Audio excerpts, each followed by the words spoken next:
하나님 말씀 요한복음 3장 16절입니다. 함께 봉독하겠습니다. 하나님이 세상을 이처럼 사랑하사 독생자를 주셨으니 이는 그를 믿는 자마다 멸망하지 않고 영생을 얻게 하려 하심이라. 아멘. 오늘은 제3과 예수님은 누구신가? 라는 제목으로 함께 하나님의 말씀을 나누어 보겠습니다. 여러분, 이 교재와 유인물을 다 가지고 계셔야 됩니다. 나눠드린 유인물은 성경 본문이 기록이 되어 있고요. 교재에다가 적으시면서 잘 들으시기를 바랍니다. 여러분, 교재를 보시면 지난 과에서는 우리가 왜 죄인인지 알게 되었습니다.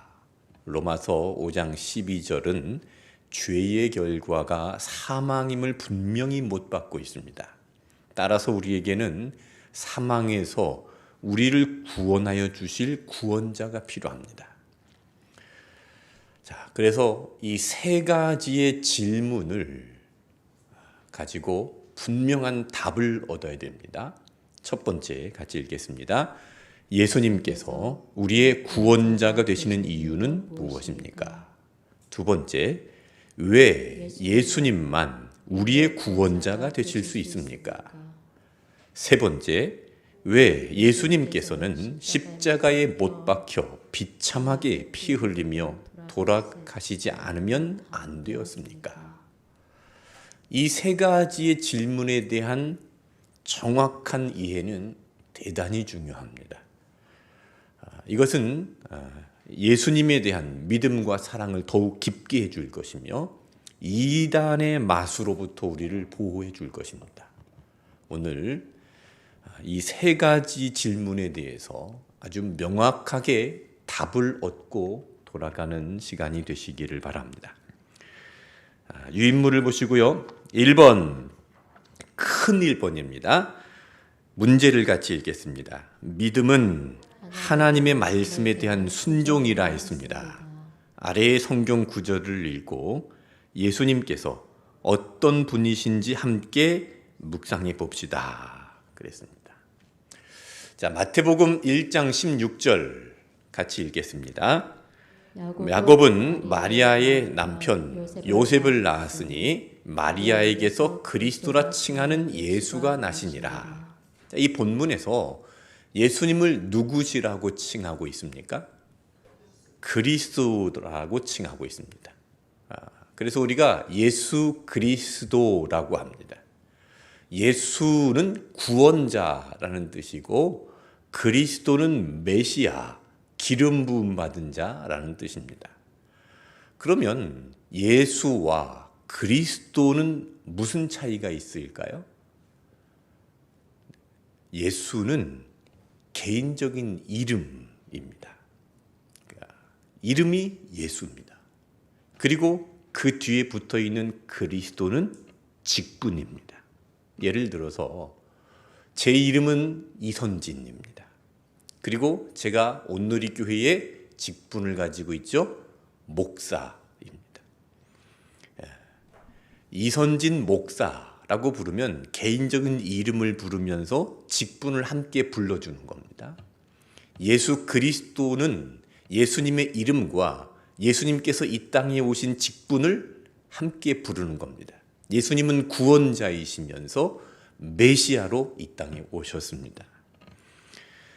자, 2번, 왜 예수님만 그 같은 분이 되실 수 있습니까? 마태복음 1장 21절을 읽겠습니다. 아들을 낳으리니 이름을 예수라 하라. 이는 그가 자기 백성을 그들의 죄에서 구원할 자이심이라 하니라. 네, 여러분, 인류 역사상 위대한 성인들이 아주 많습니다. 그런데 그들은요, 다른 사람의 죄를 위해서 이 땅에 온 게 아닙니다. 그리고 다른 사람의 죄를 위해서 목숨을 버리지 않았습니다. 다른 사람의 죄를 위해서 목숨을 버리신 분은 유일하게 예수님밖에 없습니다. 이것이 기독교와 타 종교의 차이점입니다. 오직 기독교에만 대속의 은혜가 있습니다. 오직 기독교에만 대신 죽은 은혜가 있는 겁니다. 그래서 다른 종교에는 대속의 은혜를 말하지 않습니다. 다른 종교에서는 도덕과 윤리를 강조합니다. 그런데 도덕과 윤리로 구원을 받을 수 있습니까? 우리를 죄에서 구원하신, 우리의 죄를 대신해서 죽으신 예수님밖에 없는 겁니다. 그러면 왜 예수님밖에 안 될까요? 왜 다른 이름은 안 될까요? 다른 이름은요, 하나님께서 인정하지 않았습니다. 오직 하나님께서 인정하신 이름은 예수 그리스도뿐입니다. 자, 요한복음 1장 29절을 읽겠습니다. 이튿날 요한이 예수께서 자기에게 나오심을 보고 이르되 보라 세상 죄를 지고 가는 하나님의 어린 양이로다. 네, 여기 어린 양 동그라미를 치십시오. 이 어린 양은 하나님께서 인정한 어린 양입니다. 이 어린 양은 하나님께서 인정한 어린 양인데 오직 예수 그리스도밖에 없습니다. 그러니까 2000년 전에 예수님께서 어린 양으로 오셨는데 예수님께서 오시기 그 전 600년 전에 이사야를 통해서 미리 예언하셨죠. 자, 이사야 53장 5절 6절입니다. 그가 찔림은 우리의 허물 때문이요 그가 상함은 우리의 죄악 때문이라. 그가 징계를 받음으로 우리는 평화를 누리고 그가 채찍에 맞음으로 우리는 나음을 받았도다. 우리는 다 양 같아서 그릇 행하여 각기 제 길로 갔거늘 여호와께서는 우리 모두의 죄악을 그에게 담당시키셨도다. 그에게 담당시키셨도다. 그가 누굽니까? 예수입니다. 다른 종교의 창시자가 아닙니다. 마호메트가 아닙니다. 석가가 아닙니다. 브라만이 아닙니다. 공자가 아닙니다. 예수입니다. 하나님께서 인정하신 예수님이 오시기 600년 전부터 그리고 구약성경 곳곳에서 예언하시고 하나님께서 인정하신 그 이름 하나, 오직 그 예수, 그에게 모든 것을 담당시키셨습니다. 그래서 예수 그리스도로만 구원을 받습니다. 자, 요한복음 11장 25절 26절을 읽겠습니다. 예수께서 이르시되 나는 부활이요 생명이니 나를 믿는 자는 죽어도 살겠고 무릇 살아서 나를 믿는 자는 영원히 죽지 아니하리니 이것을 내가 믿느냐. 자, 이 본문을 보시면 예수님을 자신을 이제 나는 무엇이다라고 선포를 하셨는데 예수님이 누구라고 선포하셨습니까? 나는 부활, 생명. 그러니까 예수 이퀄 부활 이퀄 생명입니다. 이 생명은 영원한 생명을 말하는 겁니다. 그러니까 예수님은 부활이고 예수님은 생명입니다. 자, 이 말씀이 왜 중요합니까? 예수님이 생명이라는 게 왜 중요하죠? 예수님이 부활이라는 게 왜 중요합니까? 여러분 누구든지 자기에게 없는 것은 줄 수 없습니다. 그렇죠? 제가 성경 공부를 위해서 주일 성경 공부, 수요일 성경 공부를 위해서 이 교재를 한 30권, 40권 정도 구매를 했습니다. 네. 앞으로 우리 교회 새가족이 오면 이 성경 공부 교재로 함께 공부할 겁니다. 그리고 주일날 하고 있고 수요일날 하고 있습니다. 지금 여기에 앞에 많이 쌓여져 있습니다. 준비되어 있습니다.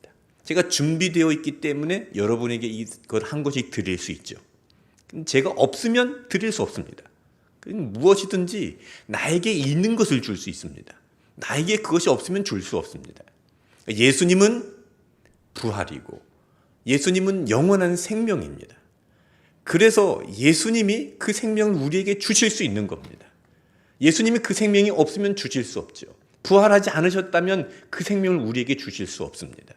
예수님이 부활하셨고 생명, 영원한 생명이시기 때문에 우리에게 그것을 주시는 것입니다. 자, 이 생명은 예수님만 가질 수 있습니다. 왜요? 석가가 부활했습니까? 마호메트가 부활했나요? 예수님만 부활을 하셨고 예수님만 영원한 생명을 가지고 있기 때문에 예수님께만 이 생명이 있고 예수님이 살아계시기 때문에 또한 이 모든 약속이 유효합니다. 그러니까 우리가 읽는 성경은 약속입니다. 구약은 예수님 오시기 전의 약속이고 신약은 예수님 오신 이후의 약속이며 예수님께서 다시 오실 때까지의 약속입니다. 자, 이 약속은 지금도 계속 유효합니다. 이 약속이 유효한 이유는 예수님이 생명이기 때문에 그렇습니다. 예수님이 살아있기 때문에 약속이 유효합니다. 제가 여러분들에게 지금 약속을 하고 있죠. 주일날 오후 12시 45분에 성경 공부하고 수요일날 7시에 성경 공부합니다 라고 여러분에게 약속을 했고 또한 주보에다가 그렇게 기록을 해드렸습니다. 그런데 이 기록과 저의 이 말의 약속이 유효하려면 어떻게 해야 됩니까? 제가 살아있어야 됩니다. 만약에 오늘 밤 천국으로 가서 내일 장례식을 치르면 이 약속을 지킬 수 있습니까? 없습니까? 없습니다. 생명이 있을 때에 이 약속이 유효한 겁니다. 예수님께서 생명이라는 것은 그래서 중요합니다. 예수님께서 살아계시다라는 것은 그래서 중요합니다. 예수님께서 살아계시기 때문에 구약에 있는 모든 약속, 신약에 있는 모든 약속, 우리에게 주신 이 모든 약속은 유효한 것입니다. 그리고 이 말씀이 우리를 고치고 살리는 생명의 말씀이 되는 것입니다. 자, 그러면 세 번째 교재를 보십시오. 예수님께서 부활하신 증거는 무엇입니까? 예수님께서 부활하셨다는 증거는 크게 세 가지입니다. 첫 번째 증거는 예수님의 이름으로 수많은 사람들이 새 생명을 얻고 있다는 것입니다. 지금까지 2000년 동안 예수님의 이름으로 수많은 사람들이 변화받고 수많은 사람들이 생명을 얻고 수많은 사람들이 사람다운 삶을 살다가 갔습니다. 지금도 수많은 사람들이 변화받고 있고 수천 개의 교회들이 세워지고 있고 예수님께서 부활하시고 살아계시기 때문에 2000년 동안 기독교가 없어지지 않고 이런 생명력을 가지고 있는 것이죠. 기독교는 박해를 받았습니다. 특이한 것은요, 박해를 받을수록 기독교는 성장했습니다. 마치 불덩이와 같습니다. 불덩이를 발로 차면 어떻게 되죠? 그 불덩이에 있는 불이 퍼져 나아가면서 옆으로 확산되게 되죠. 예루살렘 교회에 박해가 일어나니까 예루살렘 교인들이 사마리아와 유대 땅으로 다니면서 복음을 전하게 되었습니다. 기독교 역사에 박해와 여러 가지 방해가 있었음에도 불구하고 2000년 동안 기독교는 그렇게 전파되었고 많은 사람들이 이 예수님의 생명으로 새로운 생명을 얻었고 변화되는 삶을 살았습니다. 이 자리에도 예수님의 생명으로 변화되는 삶을 사는 분들이 바로 예수님이 부활하셨다는 증거입니다. 자, 그리고 두 번째로 예수님은 무덤이 없다는 것입니다. 무덤이 있는데 그 무덤은 빈 무덤입니다. 모든 종교는 예외 없이 창시자의 무덤을 왕릉처럼 아주 거창하게 꾸밉니다. 우리나라 며칠 전에 석가에 사리가 들어온다 그래서 대대적인 행사를 열었다고 하죠. 이 죽음의 흔적이 남아 있다는 겁니다. 그걸 굉장히 성시처럼 이제 자기들끼리는 성지 순례처럼 이렇게 막 여깁니다. 마호메트의 무덤을 자기들의 어떤 메카로 여겨서 거기서 대대적인 집회를 엽니다. 무덤을 그렇게 중요하게 생각합니다. 그런데 예수님은 무덤이 있다 없다? 무덤이 있는데 제가 성지순례 가봤어요. 예루살렘 안에 예수님의 무덤이라고 이렇게 만들어 놨는데요. 막 장식을 해놓고 막 거기 앞에 뭘 팔고 하는데 제가 볼 때는 예수님의 무덤이 아니었던 것 같아요. 그냥 관광객들이 끌어모으려고 여기가 예수님의 무덤이었다라고 만들어 놓은 것 같습니다. 예수님의 무덤은 빈 무덤입니다. 관광지인 거예요. 만약에 예수님께서 부활하지 않고 그 무덤에 계셨다라면 제자들이 어떻게 했겠습니까? 제자들이 그 무덤을 아주 그냥 성지로 만들었겠죠. 지금 막 거기서 대대적인 모임이 이루어지고 그곳이 마치 하나님이 계신 것처럼 그렇게 사람들이 모여드는 어떤 왕릉처럼 그렇게 꾸며졌을 것입니다. 그런데 예수님은 무덤에 계시지 않습니다. 그러니 예수님의 무덤이 오늘날 이렇게 왕릉처럼 전해지지 않고 있는 것이죠. 자, 세 번째는요. 제자들의 순교입니다. 예수님의 제자가 12명인데 여기서 사도 요한만을 제외한 나머지 제자들은 모두 다 순교했습니다. 사도 요한만 끝까지 살아남아서 복음 2세대들에게 요한계시록과 요한 1, 2, 3서를 전해 주었죠. 그리고 나머지 제자들은 거의 다 순교했습니다. 생각해 보십시오. 예수님께서 부활하시고 나서 이제 제자들에게 나타나시고 500여 형제에게 나타나셨습니다. 제자들은 예수님께서 부활하신 것을 보았습니다. 예수님께서 부활하신 것을 보았기 때문에 제자들이 예수님의 부활의 복음을 전하면서 죽음도 각오했죠. 만약에 예수님이 부활하신 것이 가짜고 제자들이 지어낸 것이다라면 그 지어낸 것을 위해서 목숨을 버리겠습니까? 그것이 가짜라면, 그것이 거짓이라면 그 거짓을 위해서 목숨을 버리겠느냐라는 것입니다.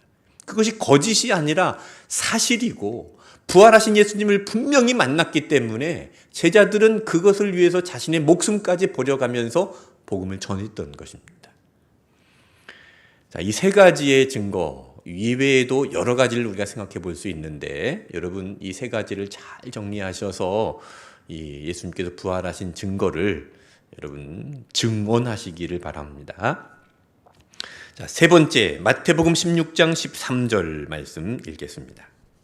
예수께서 빌립보 가이사라 지방에 이르러 제자들에게 물어 이르시되 사람들이 인자를 누구라 하느냐. 자, 본문에서 예수님은 당신 자신을 어떻게 부르고 계십니까? 인자. 인자, 사람 인자의 아들 자자를 써서 인자라고 부르셨습니다. 여기 본문 이외에 다른 본문에서도 예수님께서 자기 자신을 인자라고 표현한 부분들이 많이 있습니다. 사람의 아들이다라고 강조를 하셨습니다. 예수님은 사람의 아들로 태어나셨습니다. 우리와 똑같은 사람으로 태어나셨습니다. 예수님 눈물을 흘리셨고, 예수님 피곤하셨고, 예수님 배고프셨고, 예수님 목마르셨고, 예수님 인간이 겪는 모든 희노애락을 다 경험하셨습니다. 똑같은 인간입니다. 자, 이 사실이 왜 중요할까요? 히브리서 2장 18절을 읽겠습니다. 그가 시험을 받아 고난을 당하였은즉 시험 받는 자들을 능히 도우실 수 있느니라. 네, 우리를 능히 도우실 수 있습니다. 왜요? 예수님은 인간이 되셔서 인간의 모든 희노애락을 다 경험하셨기 때문입니다. 모두 다 경험하셨기 때문에 우리를 능히 도우실 수 있는 분이다라는 것입니다. 자, 그러면 세 번째, 그와 같은 예수님의 삶은 우리와 어떤 관계가 있습니까? 예수님과 우리와의 관계, 예수님께서 우리를 어떻게 하시는가? 예수님과 우리는 예수님께서 우리를 공감해 주십니다. 심리학에요, 공감적 이해라는 말이 있는데 이것은 경험을 통해서 공감한다는 뜻입니다. 히브리서 4장 15절 말씀 읽어봅시다. 우리에게 있는 대제사장은 우리의 연약함을 동정하지 못하실 리가 아니요 모든 일에 우리와 똑같이 시험을 받으신 이로되 죄는 없으시니라. 네, 우리의 연약함을 동정하지 못하실 리가 아니다. 이 동정이라는 단어가 동병상련, 공감적 이해, 경험을 해봤기 때문에 공감을 할 수 있다. 그런 뜻입니다. 예수님은 우리의 연약함을 동정하지 못하실 분이 아닙니다. 예수님은 우리의 연약함을 공감하지 못하실 분이 아닙니다. 인간이 되셔서 사람의 아들로 태어나셔서 모든 인간의 희노애락을 경험하셨기 때문에 우리가 겪는 모든 희노애락을 다 공감하십니다. 여러분 강아지 키우시는 분들 계시죠? 저희 집에도 강아지가 한 마리 있습니다. 이 강아지 사랑스럽고 귀엽고 똑똑하죠? 그런데 강아지를 공감적으로 이해할 수는 없습니다. 왜요? 내가 강아지가 되어보지 않았기 때문입니다.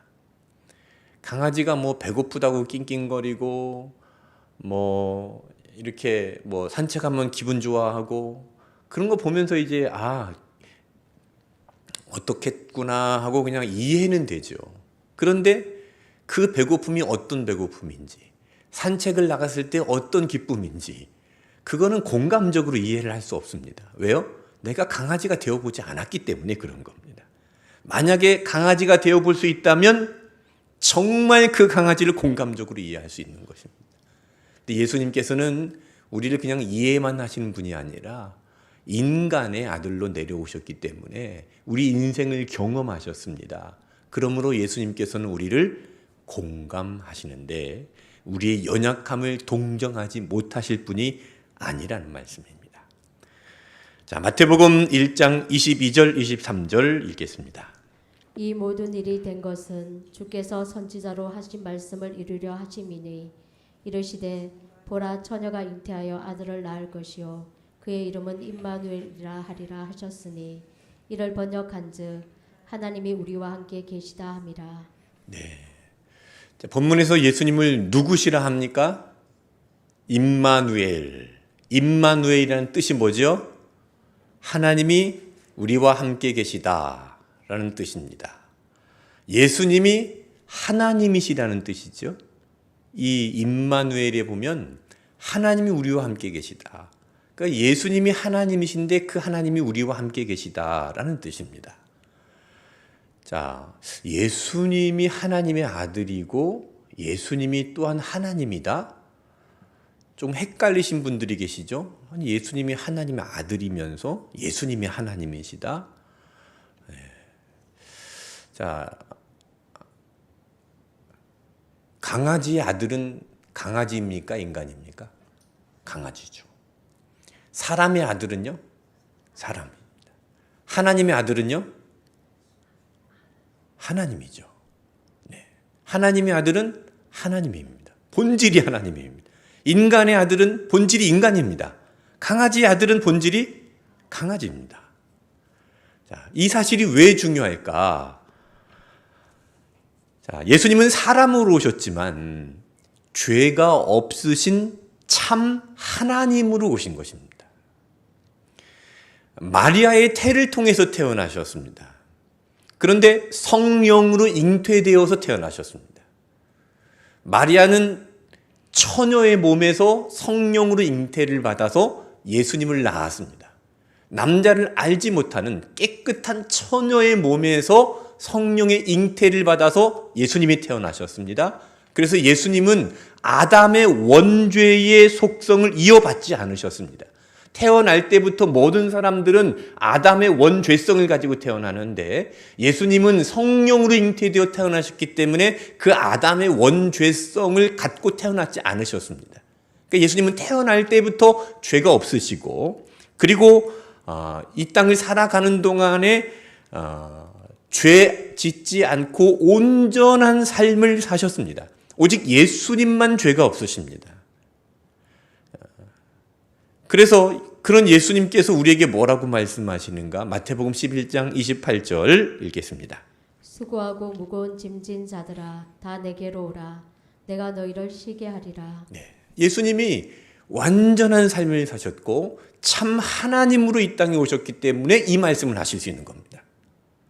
근데 예수님이 사람 마리아의 몸에서 태어나셨는데 그리고 빈민촌 그 나사렛에서 태어나셨는데 그리고 마국간 그 허름한 데서 태어나셨는데 가난하게 사셨는데 힘이 없이 사셨는데 수고하고 무거운 짐진 자들아 다 내게로 오라 이 말씀을 하실 수 있습니까? 수고하고 무거운 짐진 자들이 얼마나 많습니까? 네. 그런데 예수님 그 가난하신 예수님께서 어떻게 그 수고하고 무거운 짐진 자들 다 오라고 말씀하실 수 있을까요? 그것은 예수님이 임마누엘이기 때문입니다. 하나님이시기 때문입니다. 그래서 다 내게로 오라 하실 수 있습니다. 남녀노소 빈부귀천 누구든지 다 오라 하셨습니다. 하나님이시기 때문에 가능한 것입니다. 자, 5번 다음 성경 구절들을 찾아 직접 기록한 후 성경이 왜 그렇게 증거하는지 그 이유를 생각해 봅시다 했는데요. 여러분 볼펜을 드시고 요한복음 14장 6절 말씀 그리고 사도행전 4장 12절 말씀을 기록해 보시기를 바랍니다.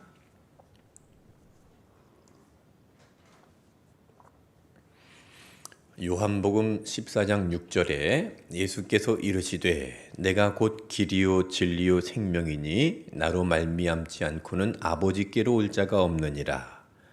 사도행전 4장 12절에 다른 이로서는 구원을 받을 수 없나니 천하 사람 중에 구원을 받을 만한 다른 이름을 우리에게 주신 일이 없음이라 하였더라.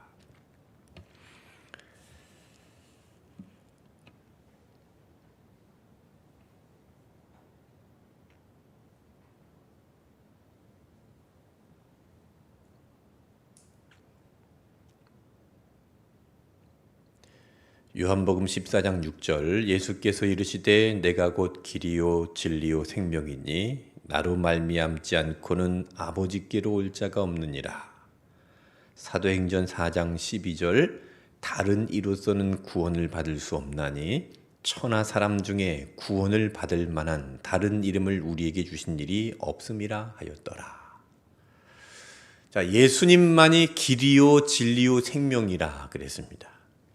예수님의 이름으로 말미암지 않고는 아버지께로 올 자가 없다 했습니다. 오직 예수님의 이름으로만 구원을 받습니다. 여러분, 오직 예수님의 이름으로만 구원을 받는다. 이 우리 기독교의 아주 핵심적인 진리에 대해서 어떻게 생각하십니까? 저는 예전에 서울에 부목사로 있을 때 수영장을 갔는데 수영장에서 스님을 만났습니다.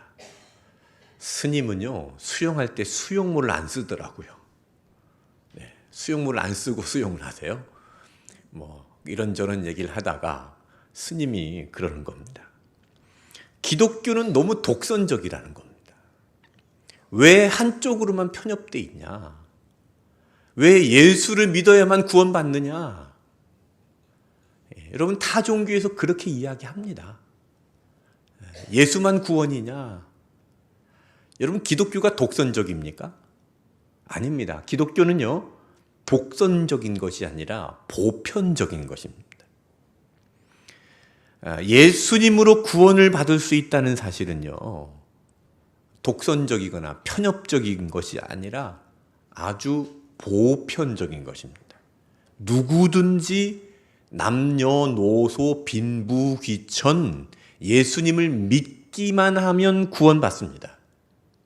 누구든지 구원받는 길이 열려 있습니다. 가난한 사람도 배우지 못한 사람도 구원받는 길이 열려 있는 것입니다. 만약에 율법을 다 지켜야 구원을 받는다 하면 누가 몇 명이나 구원을 받을 수 있겠습니까?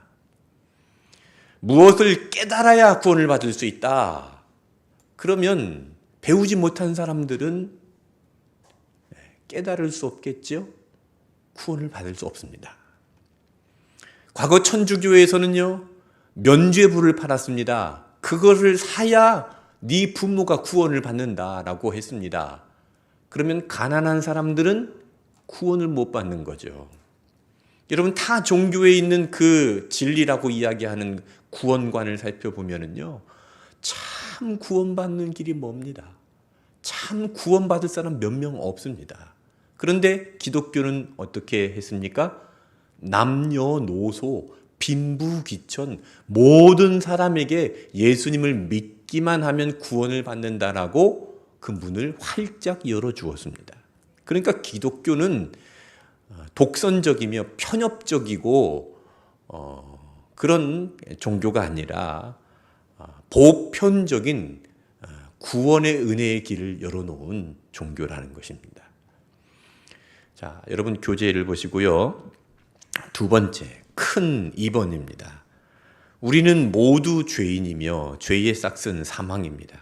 그러나 예수님께서 우리를 대신하여 죽으심으로 우리가 구원을 얻게 되었습니다. 그런데 예수님께서는 우리의 구원을 위해 왜 그토록 피 흘리시며 처참하게 돌아가셔야만 했습니까?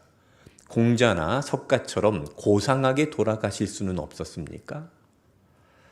예수님께서 왜 꼭 죽으셔야만 했을까요?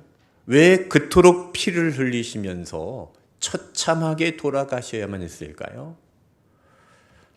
우리가 이것을 이해하기 위해서 첫 언약과 새 언약을 잘 연결을 시켜야 됩니다. 첫 언약은 무엇입니까?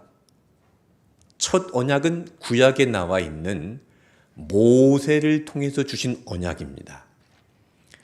인간이 죄에 빠져 있기 때문에 죄에 빠져 있는 인간이 하나님께 나아가는 방법을 하나님께서 첫 언약으로 모세를 통해 주셨습니다.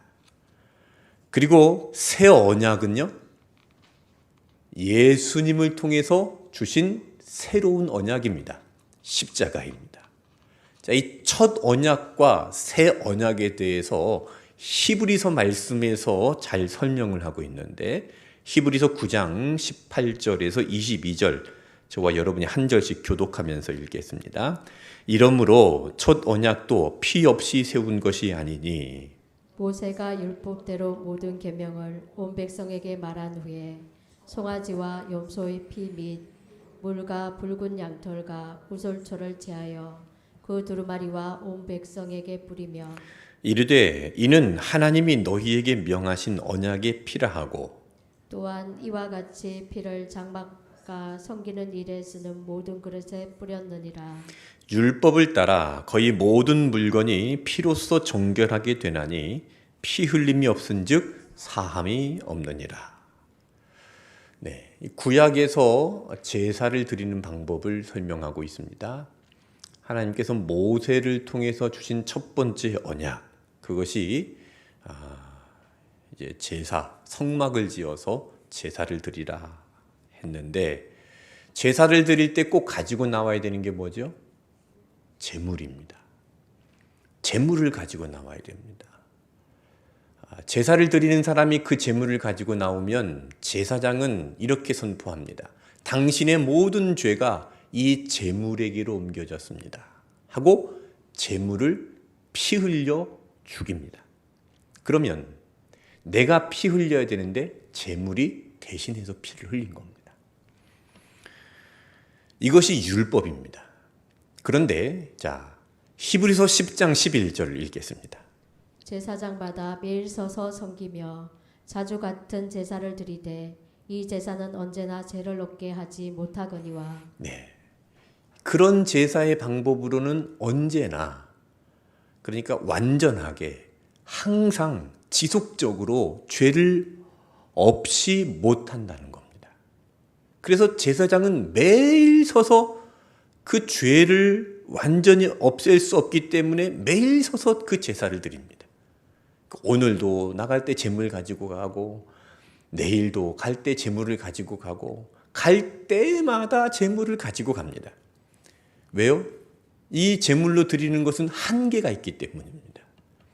이것이 구약의 첫 언약의 한계입니다. 그래서 하나님께서 무엇을 주셨습니까? 새 언약을 주셨죠. 마침내 사람의 본질적인 이 죄의 굴레로부터 벗어날 수 있도록 영원한 제사를 마련해 주셨는데, 그것이 바로 십자가입니다.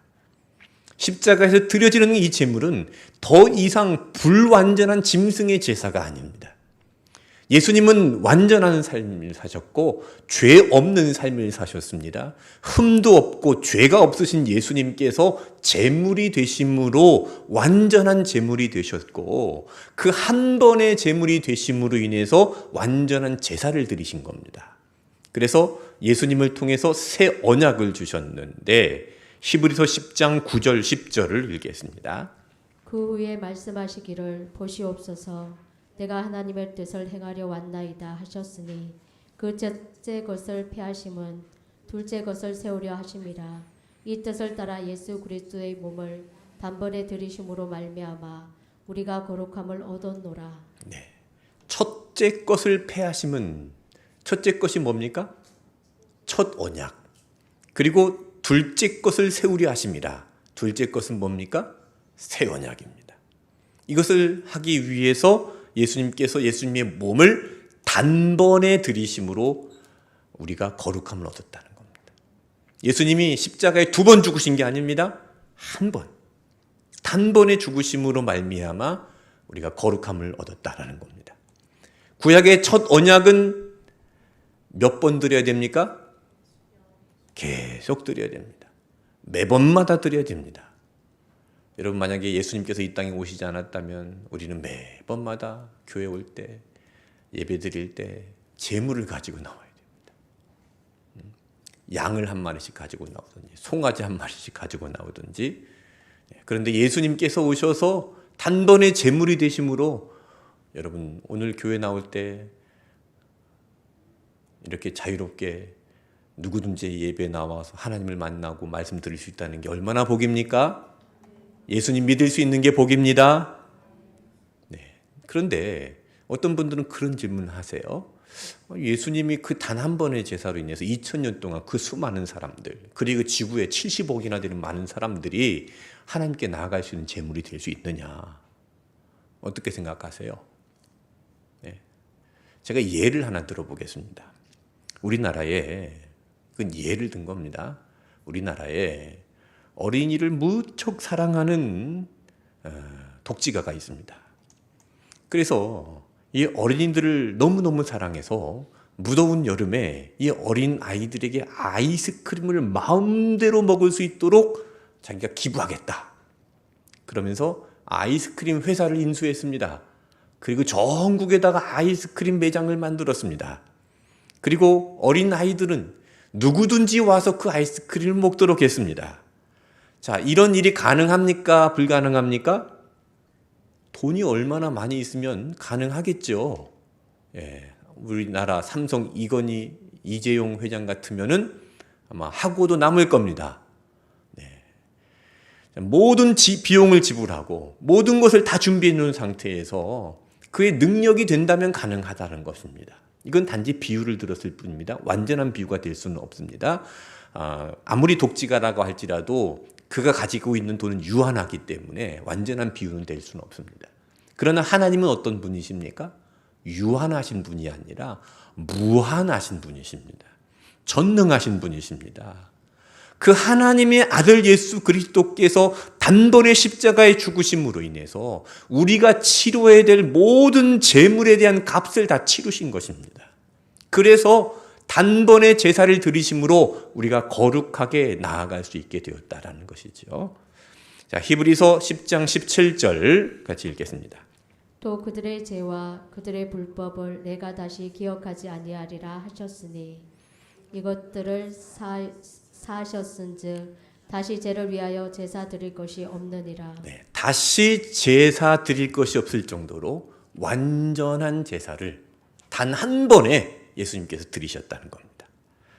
자, 출애굽기 12장 21절 23절 읽겠습니다.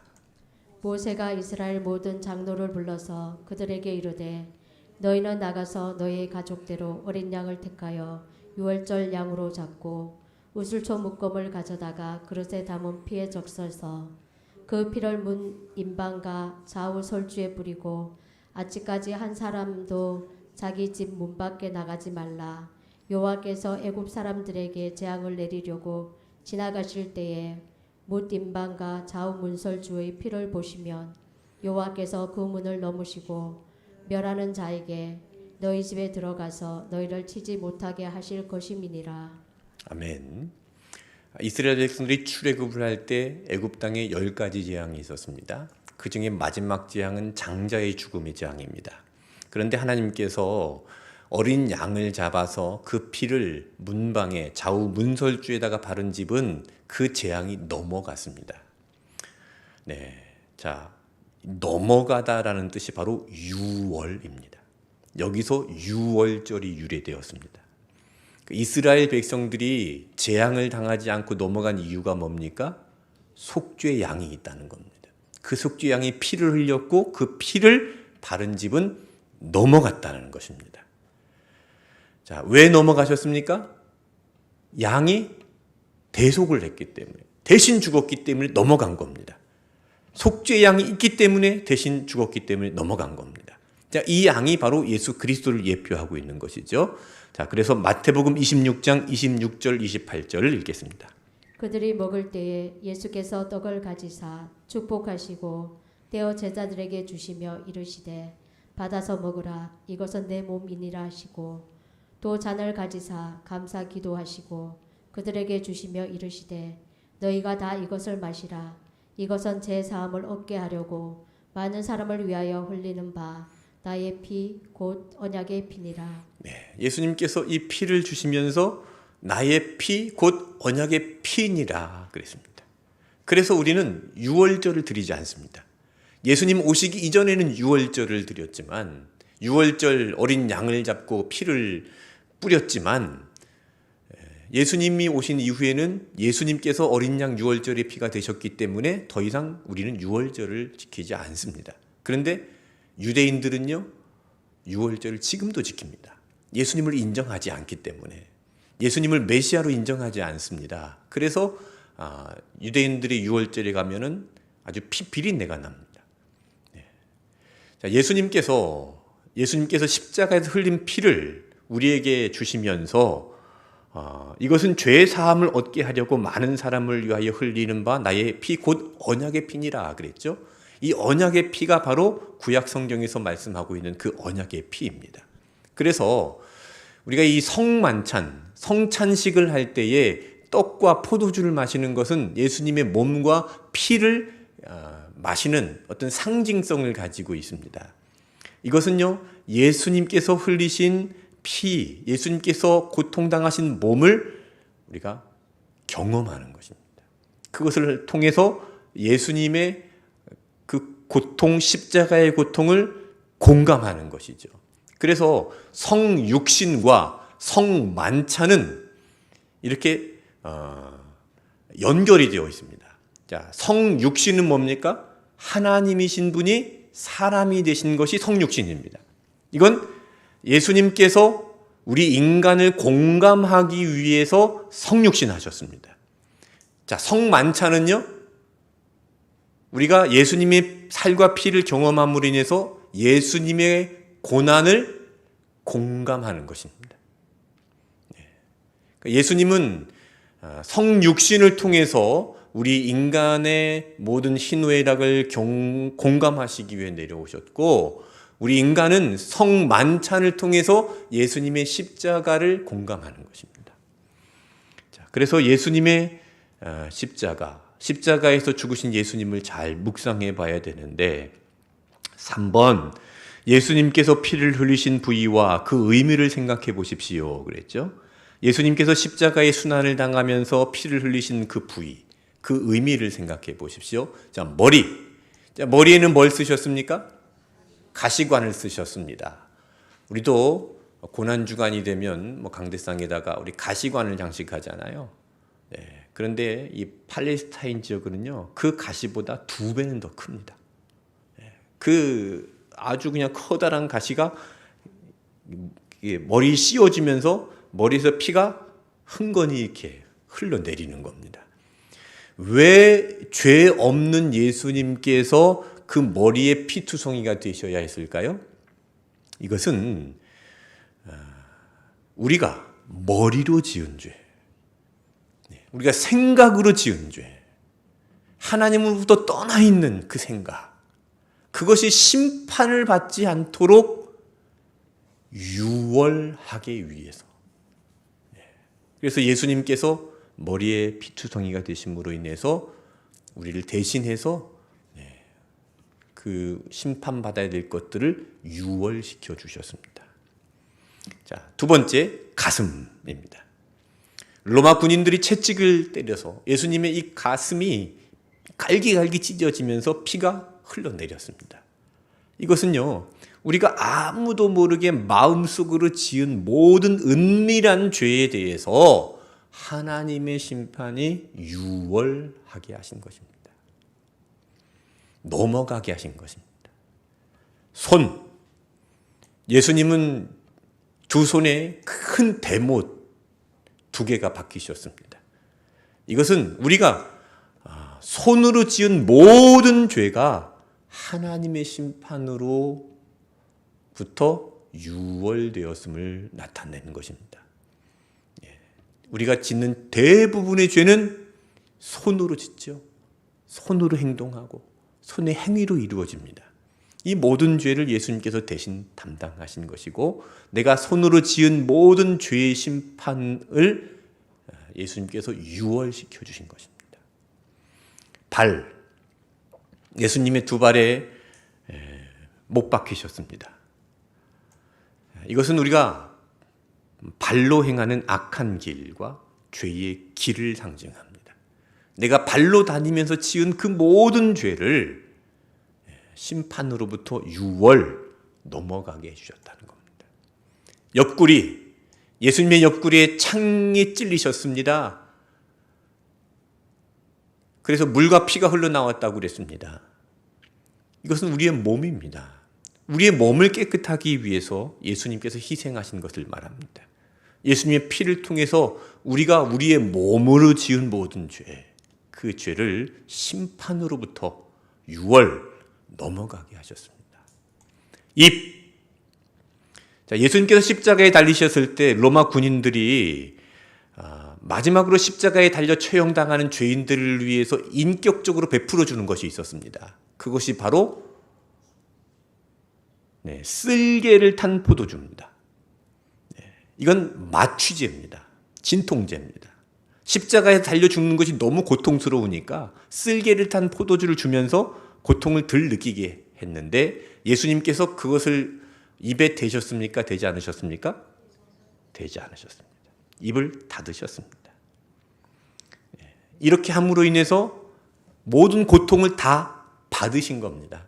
그 고통, 진통제 그런 거 없이 그냥 모든 고통을 다 받으신 겁니다. 그렇게 여러분, 우리의 입으로 우리가 지은 이 모든 죄가 하나님의 심판으로부터 넘어가게 되었다는 것이죠. 자, 이제 다시 묻습니다. 예수님께서 그토록 사지가 찢어져서 피를 흘리시며 처참하게 돌아가셔야만 했던 이유가 무엇입니까?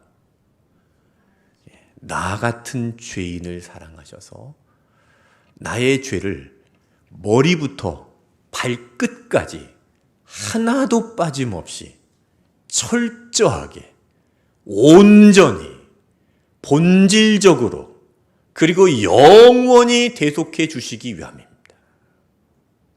다시요.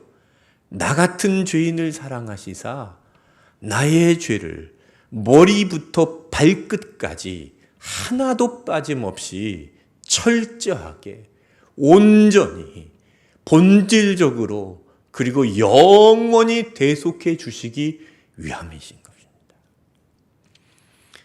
믿습니까? 자, 그러면 3번, 큰 3번입니다. 지금까지 배운 것을 토대로 다음의 말씀들을 묵상해 봅시다. 로마서 3장 28절을 읽겠습니다. 그러므로 사람이 의롭다 하심을 얻는 것은 율법의 행위에 있지 않고 믿음으로 되는 줄 우리가 인정하노라. 우리가 의롭게 되는 것은 행위로 되는 것이 아니라 믿음으로 되는 것입니다. 오직 하나님을 믿고 하나님께서 약속하신 예수 그리스도를 믿음으로써 우리가 의롭다라고 인정을 받게 되는 것이죠. 에베소 1장 7절 읽겠습니다. 우리는 그리스도 안에서 그의 은혜의 풍성함을 따라 그의 피로 말미암아 속량 곧 제사함을 받았느니라. 네, 여기 그의 은혜의 풍성함을 따라 그랬습니다. 우리가 죄 용서받는 것은 풍성한 은혜의 영향입니다. 여러분, 이 세상에서는요, 죄의 어떤 형벌이 다릅니다. 도둑질을 하면 그냥 집행유예가 나올 수도 있지만, 살인을 하면 죄가 크죠. 벌이 크죠. 작은 죄에 큰 죄가 있습니다.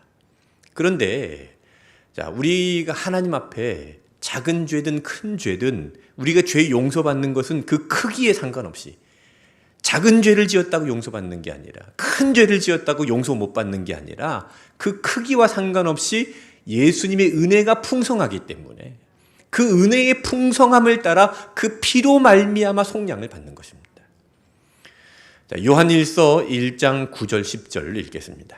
만일 우리가 우리 죄를 자백하면 그는 미쁘시고 의로우사 우리 죄를 사하시며 우리를 모든 불의에서 깨끗하게 하실 것이요 만일 우리가 범죄하지 아니하였다 하면 하나님을 거짓말하는 이로 만드신 것이니 또한 그의 말씀이 우리 속에 있지 아니하니라. 네, 하나님을 향한 죄의 자백은 아주 매우 중요합니다. 이것은 우리가 죄인이라는 것을 인정하고 구원은 하나님으로부터 나온다라는 것을 공공연하게 선언하는 것입니다. 이 자백을 통해서 우리는 하나님의 사랑을 깊이 이해하게 되고 하나님과의 더 깊은 관계로 들어가게 되는 것입니다. 자, 이사야 43장 25절 읽겠습니다. 나 곧 나는 나를 위하여 내 허물을 도말하는 자니 내 죄를 기억하지 아니하리라. 여기 도말하다라는 단어가요, 도색하다라는 단어와 비슷한 단어입니다. 그러니까 우리가 페인트 칠할 때 도색하다 그러잖아요. 더러운 부분에 페인트를 칠해 놓으면 깨끗해지죠. 예수님께서는 우리를 위해서 피를 흘려 죽으심으로 그 보혈의 피로 우리의 죄를 도말하셨습니다. 깨끗하게 칠해버리셨습니다. 그래서 그것이 보입니까? 보이지 않습니까? 보이지 않게 되었습니다. 그래서 하나님께서 내 죄를 기억하지 아니하리라.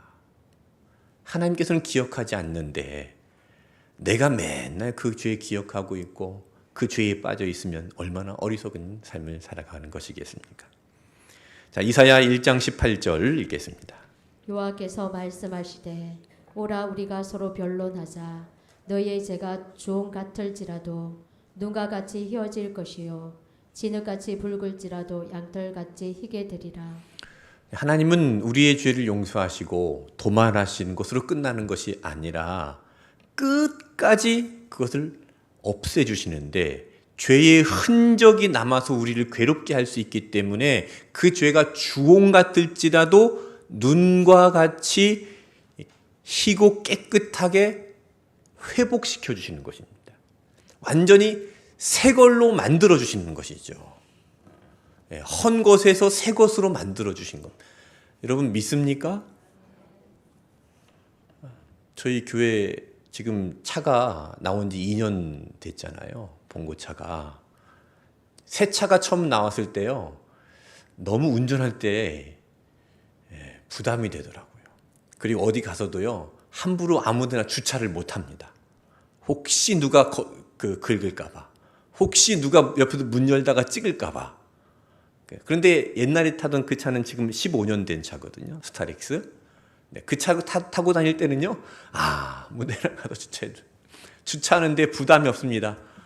누가 박아주면은 옳지. 이 박은 김에 좀 고칠 수 있겠구나. 그럴 수도 있고 뭐 누가 박든 뭐 문콕을 하든 그렇게 신경을 쓰지 않았는데 새 차가 오니까는 조심스럽고 아무데나 다닐 수 없고 흙탕물이 튀는 데를 다닐 수 없는 거예요.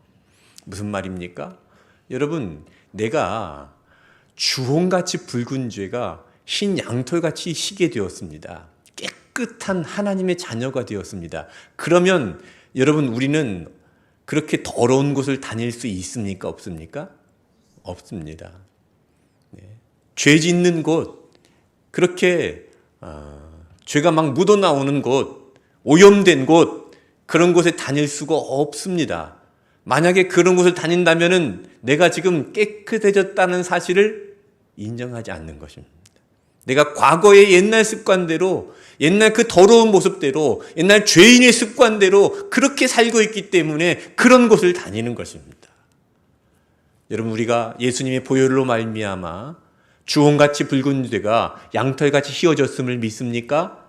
그렇다면 우리는 거룩한 길로 다녀야 되는 것입니다. 아무런 길로 다닐 수 없습니다.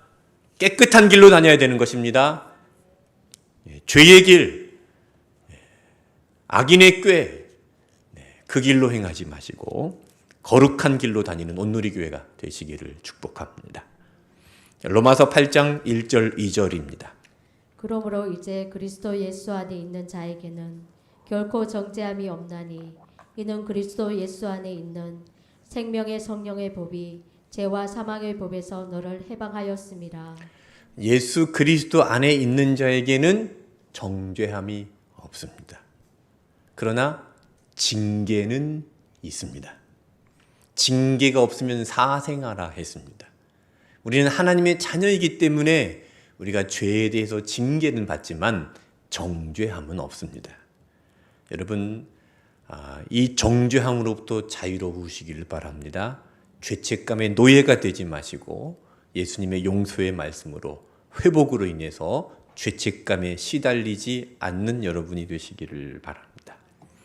에베소서 2장 8절 9절입니다. 너희는 그 은혜에 의하여 믿음으로 말미암아 구원을 받았으니 이것은 너희에게서 난 것이 아니요 하나님의 선물이라.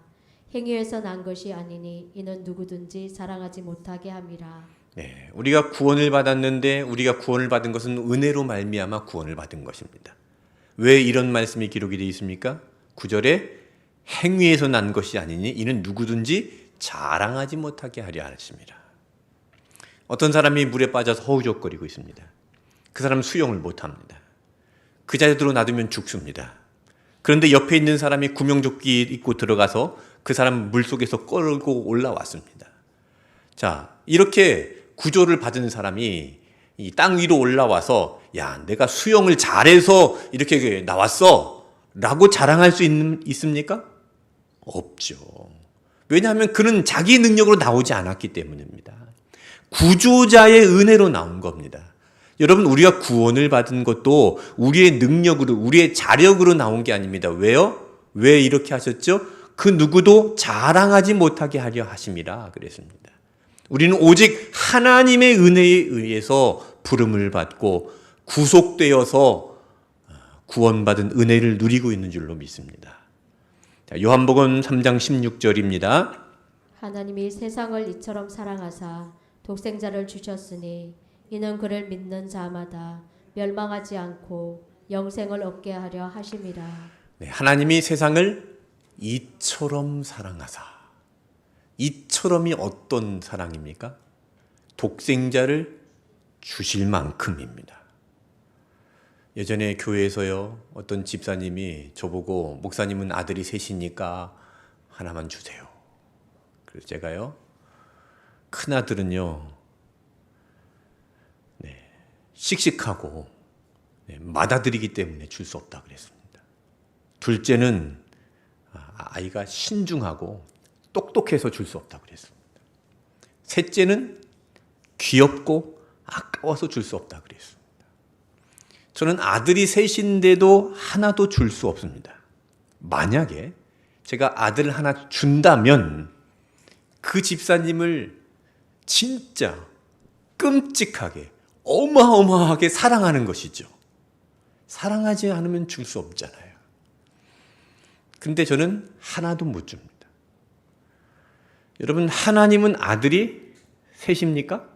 하나입니다. 하나인데도 그 아들을 주셨습니다. 그러면 그 사랑이 어떤 사랑일까요? 무조건적인 아가페의 사랑입니다. 세상을 이처럼 사랑하사 아들을 주셨습니다. 이렇게 사랑하심은 우리가 상상할 수 없는 놀라운 사랑입니다.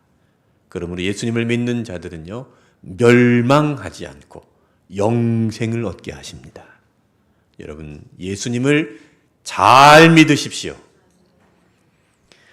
여러분, 교재를 보시고요, 당신은 구원의 확신을 얻었습니까? 옆에 있는 분들에게 물어보세요. 당신은 구원의 확신을 얻었습니까? 당신은 오늘 밤 이 세상을 떠나더라도 천국에 갈 수 있습니까? 대답을 하세요. 네. 대답을 못 하시는 분들은 인터넷 방송을 다시 한번 들으십시오. 네. 제가 이것도 편집해서 교회 홈페이지에다가 올려놓겠습니다. 네. 자, 마지막 지문을 함께 읽고 마치겠습니다. 주님께서는 지금 수고하고 무거운 짐진 자들아, 다 내게로 오라고 우리를 초청하고 계십니다. 당신은 지금 무슨 죄 때문에 괴로워하고 계십니까? 이 시간 당신의 모든 죄를 주님 앞에 내어놓고 주님께 용서를 구하십시오. 주님께서 깨끗이 도말해 주십니다. 그 주님께 감사와 결단의 기도문을 작성해 보십시오. 숙제입니다. 다음 주 오실 때 꼭 작성해 오시기를 바랍니다. 기도하겠습니다. 하나님 아버지, 감사합니다. 오늘 예수님에 대하여 깊이 묵상하고 예수님에 대해서 깊이 배울 수 있는 시간을 주심을 감사합니다. 예수님께서 우리의 구세주가 되시며 길이요 진리요 생명이 되어 주심을 믿습니다. 예수님만이 우리를 천국으로 인도해 주시는 진리가 됨을 믿습니다. 예수님의 사랑과 십자가의 죽음으로 우리를 구원의 길로 인도해 주셨음을 믿고 그 예수님의 사랑 안에 거하게 하시고 그 사랑에 날마다 감격하게 하시고 그 사랑의 은혜로 날마다 살아가게 하여 주시옵소서. 이런 예수님의 모습을 닮아가며 예수님의 인격이 나의 성품이 되게 하여 주시기를 원합니다. 우리 온누리 교회 모든 성도들에게 이 예수님의 사랑이 가득하게 하여 주시옵소서. 예수님의 이름으로 기도하옵나이다. 아멘.